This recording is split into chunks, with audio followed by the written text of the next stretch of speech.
اخطاء ناس كتير بتعملها على البروفايل بتاعها على لينكد ان.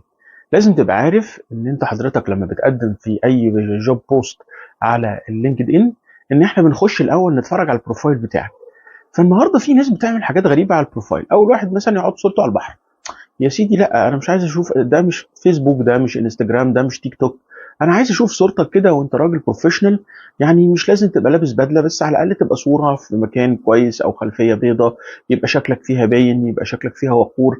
احس انا اللي جاي معايا يقعد معايا ده شكله عامل ازاي. طيب في ناس بقى ما بتحطش صوره خالص، فانا حتى مش عارف انا هقابل مين.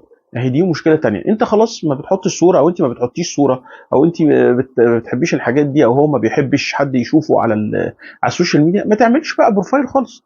خلاص، انت طالما كده كده نازل الشغل فاحنا هنشوفك، يعني انت مش هتستخبى عننا.